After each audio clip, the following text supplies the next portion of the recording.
जोरदार तालियों के साथ द ग्रेट शहबाज सिद्दीकी आप सबका अपने इस ग्रेट वीडियो में पूरे दिल गुर्दे फेफड़े से स्वागत करता है। ये लास्ट लॉन्ग वीडियो का सेकंड पार्ट है। इस वीडियो में मैं गार्डनिंग के अधूरे काम को पूरा करूंगा, साथ ही साथ ये भी बताऊंगा कि मैंने अपने खानदान की उस इच्छाधारी नागिन आंटी जिनके पास नागमणि है उनके बारे में क्या पता लगाया है। वीडियो की शुरुआत इस बिजी लीजी के पौधे के साथ करते हैं। आपने मेरे कई वीडियोज में इस पौधे को फ्लावरिंग करते हुए देखा होगा। बिजी लीजी के लिए मैंने इस बड़े साइज के गमले को चुना है। 2 महीने पहले जब मैं नर्सरी गया था तो ये पहली बार था जब मैंने बिजी लिजी को देखा था। मुझे पता ही नहीं था कि ये इतना खूबसूरत और इतना भरपूर फ्लावर देगा। वैसे तो नर्सरी वाले ने इसे विंटर का फ्लावरिंग प्लांट कहकर दिया था, पर ये अभी तक फ्लावरिंग कर ही रहा है। इसलिए मैं इसे इस उम्मीद में रिपोर्ट कर रहा हूँ कि शायद ये भाई की शादी के टाइम भी फ्लावरिंग करके मेरे टेरेस गार्डन की खूबसूरती में 4 चांद लगा दे। अब सिर्फ 1 मंथ के आसपास ही टाइम बचा है, तो चलिए इसे भी मैंने अच्छे से रिपोर्ट कर दिया। अब बारी है इस मॉर्निंग ग्लोरी के पौधे की। इसे मैंने विंटर के सीड्स के साथ ग्रो किया था। इसने 2 महीने के अंदर 20-25 खूबसूरत फ्लावर्स को प्रोड्यूस किया। उसके बाद ये मर गया, पर मेरे एक सब्सक्राइबर ने मुझे ये बताया था कि मॉर्निंग ग्लोरी को आप एक बार लगा लो, फिर ये हर बार सीड्स से ग्रो होता जाएगा।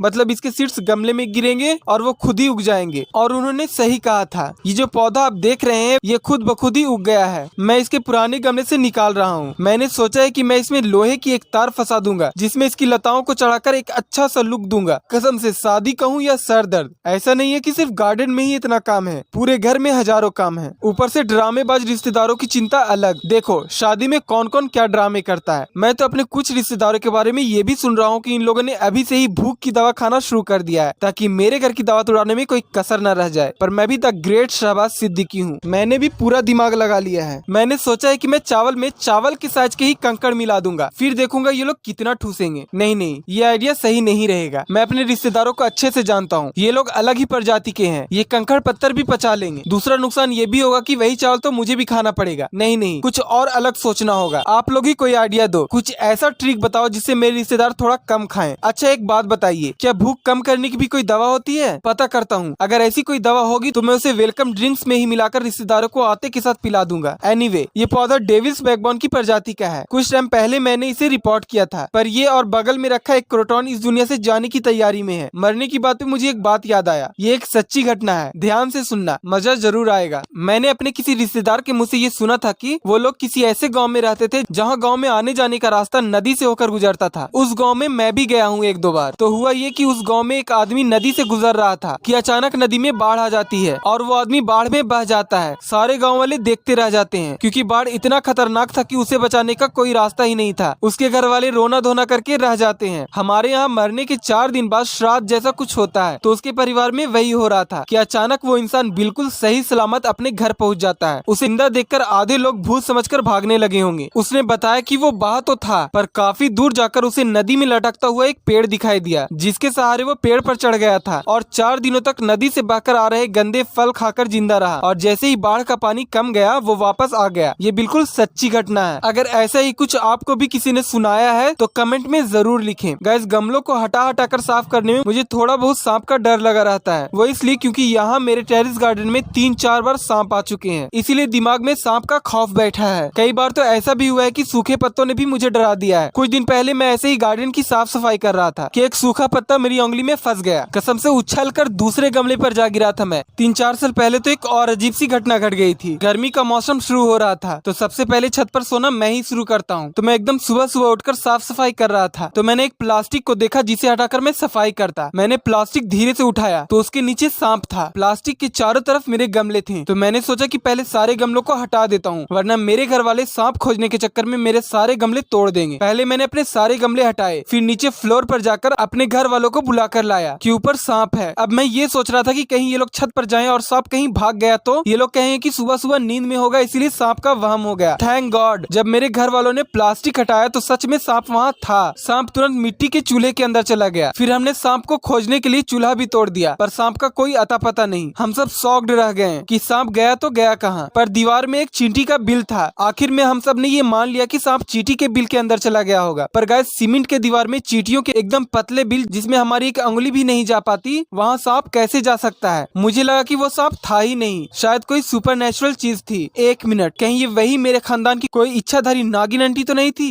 जो मुझे डसने के लिए प्लास्टिक में छुपकर बैठी थी? शायद उन्हें नागमणि की शक्ति से ये पता चल गया होगा कि द ग्रेट शहबाज सिद्दीकी वो ग्रेट इंसान मैं ही हूँ जो फ्यूचर में उनका सच जानकर नागमणि उनसे चेगा। एनीवे, ये डालिया का पौधा जो मैंने विंटर के फ्लावरिंग सीड से ग्रो किया था, मेरे पास टोटल 4 डालिया के गमले हैं। इनका ये लास्ट मंथ चल रहा है, अब ये मर जाएंगे।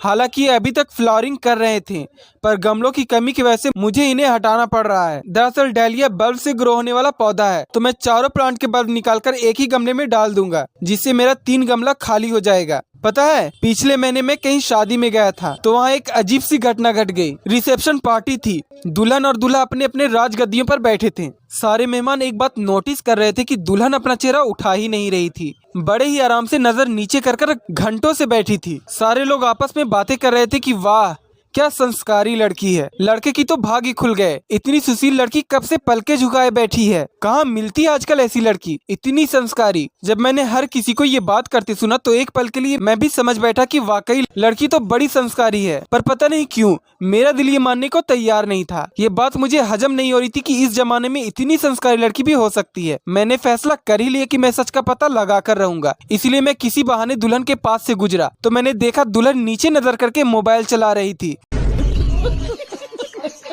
तो डालिया का काम तो निपटा दिया मैंने। वक्त को देखते हुए मुझे ऐसा लग रहा है कि सारे क्रोटॉन्स को तो आज मैं रिपोर्ट नहीं कर पाऊंगा, इसलिए इन्हें फिलहाल साइड में रख दे रहा हूँ। जो गमला खाली है उन्हें मैं फिलहाल यहाँ साइड में रख दे रहा हूँ और वहीं पे पौधे भी रख दूंगा। मौसम बदलना शुरू हो गया है, अभी से ही गर्मी ने बुरा हाल किया हुआ है। गॉड नोस शादी टाइम क्या होगा, मुझे तो गर्मी बर्दाश्त ही नहीं है। ऊपर से गार्डन, जाहिर सी बात है तेज गर्मी धूप की वजह से सारे पौधे बुरे हाल में होंगे। तो जैसा सोचा था वैसा तो होने के चांसेस कम लग रहे हैं मुझे, फिर भी जितना हो सकेगा आई विल ट्राई। तो टोटल 6 गमले अभी बचे हैं, जिनमें मैं ऐसे ही प्लांट्स को रख दे रहा हूँ। क्योंकि ये गमला बचाओ अभियान चल रहा है, तो अब मेरी नजर गुलदाउदी के गमले पर गई है। गुलदाउदी का एक बड़ा गमला है, तो मैं बाकी गमले से गुलदाउदी को निकालकर एक ही गमले में एडजस्ट कर दूंगा, just like what I did with डालिया प्लांट। गुलदाउदी चीख रहा है कि साहब ऐसा ना करें, हमें एक ही गमले में ना लगाएं, प्राइवेसी नाम की भी कोई चीज होती है, प्लीज इतना अत्याचार ना करें। फिर मैंने इन्हें खूब समझाया कि अगले साल मैं फिर से तुम सबको एक नया नया गमला गिफ्ट करूंगा, लेकिन ये फिर भी नहीं माने। तब मैंने इन्हें कहा कि मैं शादी में तुम लोगों को भी बिरयानी खिलाऊंगा, तब जाकर ये शांत हुए हैं। ये सारे गुलदाउदी डिफरेंट कलर्स के हैं। गैस ईद आने वाली है। बचपन में ईद की सबसे ज्यादा खुशी 2 बातों के लिए होती थी, पहला परबी और दूसरा नया कपड़ा। हालांकि अभी भी वही सेम खुशी होती है। लड़कों को तो किसी बात का टेंशन ही नहीं होता है, पर लड़कियों को उन्हें अलग अलग तरह के टेंशन होते हैं। टेंशन नंबर 1 कि कहीं मोहल्ले की कोई लड़की उनके जैसा सेम कपड़ा ना खरीद लाए। टेंशन नंबर 2 कहीं कोई उनसे अच्छा ड्रेस ना खरीद ले। एक बार मैं ईद के दिन अपने कजिन के घर पे गया तो देखा वो मुंह लटकाए ढेर सारा बर्तन धो रही थी। मुझे लगा बर्तन धोने की वजह से इसका मुंह लटका हुआ होगा। मैंने पूछा क्या हुआ है तुझे, चेहरे पर 12 क्यों बजे हैं? ये पूछना था कि बेचारी फूट फूट कर रोने लगी। बहुत पूछने पर उसने बताया कि उस मोहल्ले की सोफिया ने उसके जैसा ही बिल्कुल सेम कपड़ा खरीद लिया है। मेरी एक कजिन तो जब भी कपड़े की दुकान में जाती है और दुकानदार उससे ये पूछता है कि तुम्हें कैसे कपड़े दिखाऊं, तो बस यही कहती है कि भाई साहब बस ऐसा कपड़ा दिखाओ कि पूरा मोहल्ला जल जाए। यही नहीं, अभी और सुनिए।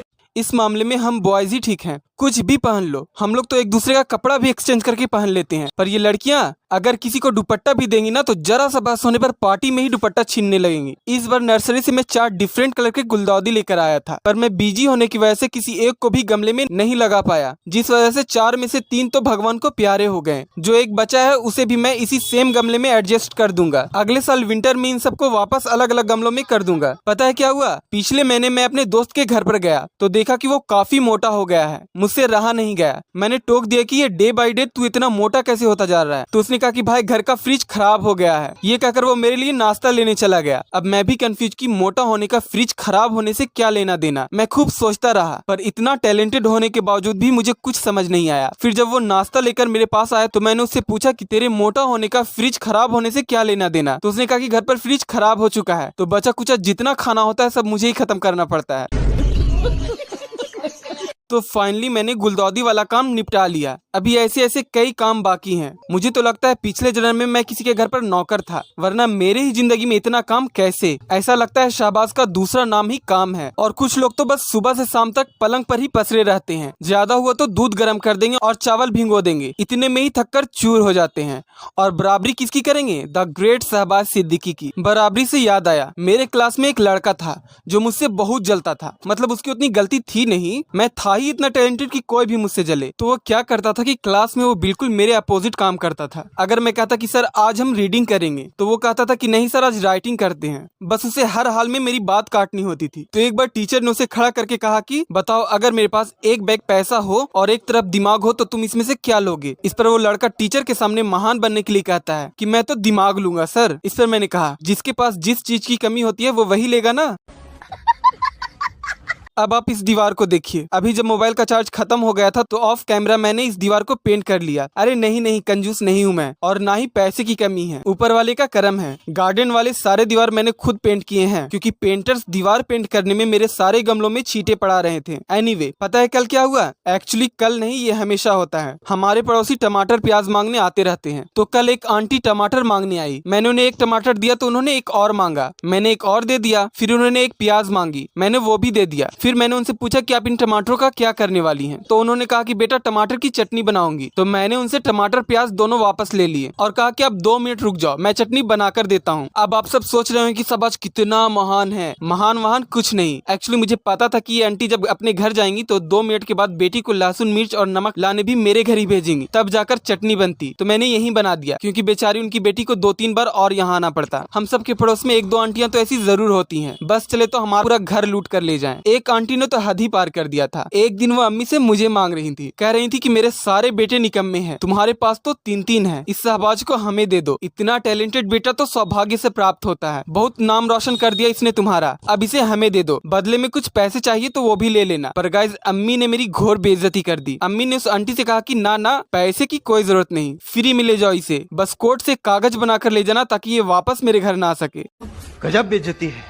सही कहा गया है, अगर हमें कोई चीज मुफ्त में मिल जाए ना तो हम उसकी कदर नहीं करते। तरसते हैं लोग मुझ जैसा टैलेंटेड बेटा पाने के लिए, और एक अम्मी है। एनीवे, इसे देखिए, ये क्रोन ऑफ थ्रोन का छोटा सा पौधा है, इसमें फ्लावरिंग शुरू कर दिया है। मैं जब भी किसी छोटे गमले में प्लांट लगाता हूँ तो अम्मी कहती है कि इस खिलौने जैसे गमले में प्लांट थोड़ी ग्रो होगा, पर ये प्लांट बार बार अम्मी की बात को गलत साबित कर देता है। वैसे आखिरी रमजान चल रहा है, दुकान में काफी भीड़ भाड़ है, वीडियो बनाने का टाइम तो है ही नहीं, पर उस बात से ज्यादा दुख तो इस बात का है कि गार्डनिंग का सारा काम ऐसे ही पड़ा है और शादी में अब 1 महीना से भी कम टाइम बचा है। इतने सारे मैनेजमेंट्स करने हैं और आप सबको तो पता ही है कि इस घर में मैं ही हूँ एक टैलेंटेड। किसी और से परफेक्ट काम की उम्मीद तो करना बेकार है। एनीवे, पता है मेरे मोहल्ले में क्या हुआ? आप सबको तो पता है कि आजकल की लड़कियां मोबाइल चलाने के चक्कर में खाना पकाना सीखती ही नहीं है। तो हुआ ये कि मोहल्ले में एक नई नवेली दुल्हन आई, तो बेचारी को खाना बनाना आ ही नहीं रहा था, पर ससुराल में तो उसे खाना बनाना ही पड़ता। तो उसने गूगल का सहारा लिया। वो गूगल से रेसिपी देख देख कर खाना बना रही थी। तभी उसकी सास फ्रिज खोलती है। फ्रिज के अंदर मंदिर का घंटा रखा हुआ था। फ्रिज में घंटा रखा हुआ देखकर वो हैरानी से पूछती है, बहू ये तुमने फ्रिज में घंटा क्यों रखा है? और वो बहू कहती है, वो माँ जी रेसिपी में लिखा हुआ था कि सारे सब्जियों को मिक्स करके 1 घंटा फ्रिज में रखें।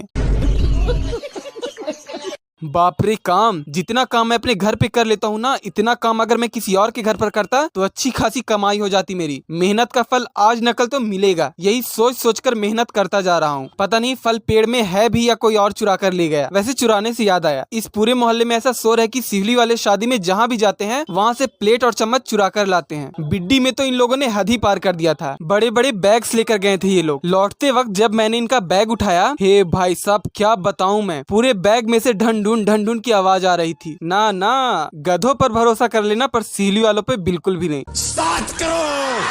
वीडियोस के चक्कर में मैं गार्डनिंग के काम भी नहीं कर पा रहा हूँ और अब शादी में बिल्कुल भी वक्त नहीं है, इसीलिए मैं अब बहुत सारे काम बिना वीडियो शूट किए ही करने वाला हूँ, क्योंकि वीडियोस बनाना इतना भी आसान नहीं होता। पहले शूट करो, फिर एडिट करो, फिर स्क्रिप्ट लिखो, फिर रिकॉर्ड करो, फिर वॉइस एडिट करो, फिर फाइनल एडिट करो। It's not a rocket science और मेरे पास टाइम है नहीं, क्योंकि ईद की वजह से दुकान में भी काफी भीड़ भाड़ चल रहा है और पैसे तो आ ही रहे हैं और धन की वर्षा हो रही है। इसलिए अगर कुछ टाइम मेरे वीडियोस नहीं आए तो आप सब प्लीज मुझसे जुदा होने के गम में मर मत जाना, क्योंकि मैं वापस जरूर लौटूंगा। ये वादा रहा, मैं वापस जरूर लौटूंगा। अरे नहीं यार, नागिन की तरह इंतकाम लेने के लिए नहीं वापस लौटूंगा, मैं आप लोगों के लिए वापस लौटूंगा। वीडियो अंत तक देखने के लिए मैं दिल से आपका शुक्रिया अदा करता हूँ। जल्द ही फिर मुलाकात होगी, तब तक के लिए अपना ख्याल रखें। Thank you for watching.